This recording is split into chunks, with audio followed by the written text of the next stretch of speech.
It wasn't so much a beer cellar putsch, but more of a champagne bar charm offensive when the leader of Britain's anti-EU UK Independence Party visited Monaco for the latest business leaders' lunch organised by MonacoLive.net. I was saying it's 18 months since I was last here, and a hell of a lot has happened in the last 18 months.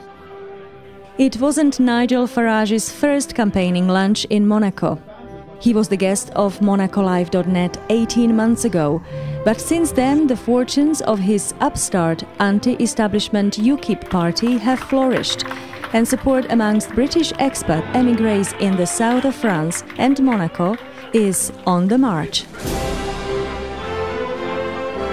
Welcome back to Monaco. What brought you here? I've got a lot of friends here, people I worked with in London 25, 30 years ago. But also, there's a lot of people here, English people, British people here, who employ a lot of people back in the UK. So it's a chance to have a conversation with that business community. But also, there is a much bigger question. Obviously, Monaco and its relationship with France, and the fact that France is in the Eurozone, and there is a problem that no one's talking about. We all think of Europe being divided north to south. The southern countries in real trouble in the Euro, the northern countries being okay. And I think over the course of the last 18 months, France, geographically, has slipped slightly further south. Because there is now a gap opening up between the French and German economies. I think the elections the other week, for the Front National to have done as well as they did in those elections, despite some of the appalling things that Marine Le Pen's father said, shows you there is a real serious political question here. I think that to see the UMP rudderless and in meltdown, a socialist president who's got the worst popularity ratings ever in the history of modern French politics, says something fundamental is going on here. And I'll predict that within the next 4 to 5 years, in France, the movement to leave the euro will gain a huge amount of traction. You mentioned a couple of your supporters and friends here who employ people in Britain. They are here enjoying immense tax benefits. How do you see the tax avoidance problem? Well, I mean, look, if it wasn't Monaco, it'd be somewhere else. And you will always have competition globally in terms of tax. I grew up in the 1970s when top rate income tax in Britain was 83%. We got it down to 40% in the 1980s. We've, in the intervening time, been back up to 50%. I've nothing against people coming to live in Monaco, that's fine, but I would like to have tax competition in Britain that perhaps made it a bit less attractive for some of our people to leave. However, what I can't do is change the weather, and the sunshine will always be attractive here. I must say you're very liked here by the expats. Probably because you evoke in them the idea of nostalgia for the Britain that once was. Could that be true? Well, the Britain that once was stood for values, believed in itself, had a very strong Christian culture without being a religious state, and for 800 years had something called Magna Carta, which meant we actually had the best relationship in the world where the state and the judiciary could not unfairly imprison us. We had a fair deal. And something to be very proud of. And sometimes people say, oh, well, Nigel, isn't that all a bit old-fashioned? Do you know something? Good ideas, good principles are never old-fashioned. But the world is changing drastically everywhere. How do you compete on that scale? Yes, the world is changing drastically, all of which goes to show that the idea that Europe and a European club is the future completely misunderstands the massive shift from west to east that is taking place, both in terms of economics and also in terms of politics. Look, I want the United Kingdom to be outside a European political construct that is now 50 years out of date.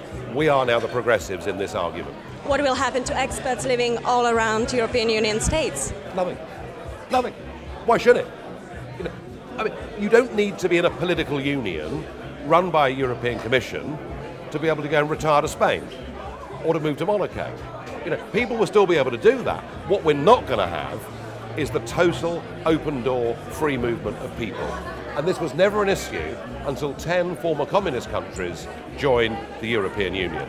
The Romanian minimum wage is only 10% of what the British minimum wage is. It's no surprise that people move in vast numbers. I know, but if there were no jobs, they would not come, would they? Well, the British economy, mercifully, outside the Eurozone is doing much better than many other European countries. But actually what happens is you get job displacement and you get a move to the bottom in terms of what people earn. So the minimum wage in Britain has now, for millions of people, become the maximum wage. Look, any government controls monetary policy, controls fiscal policy, and controlling the employment market is something else that government ought to be able to do. We've surrendered that responsibility, but in no way am I an isolationist. I mean, I'm married to a European, my kids are bilingual. I want us to have reasonable movement. I want us to have the ability to work in other countries. But the idea that you can come from Romania, bring your 4 kids with you... Do you really think that this is the major economic issue of Britain? No, I think what is really interesting is there's a guy called Sir Bob Worcester. He was the founder of Mori. He's been the leading pollster in Britain for nearly half a century. He said for the first time ever, money is not the key motivation of people voting. Community is what matters. The shape of community, the cohesion of community, the ability of people to speak to each other in the same language. That is what British politics is now all about. So what will happen, Mr. Farage? Will Britain pull out? Oh yes. I mean, I think that the UKIP effect, it's almost been like an explosion under British politics. All the parties are now tacking in our direction, using the kind of language that we use. A referendum is getting ever closer. I think Britain will change its relationship with Europe to being one of trade, cooperation, friendship, reciprocity, and all of those things. And when we do it, much of the rest of Europe will want to do the same thing. And where will you be when this happens? Retired, out of politics, back to business. Not possible in your case, I believe. Well, don't forget, I was in business for 20 years before doing this. Politics is not my whole life, but I have a mission. I have a mission.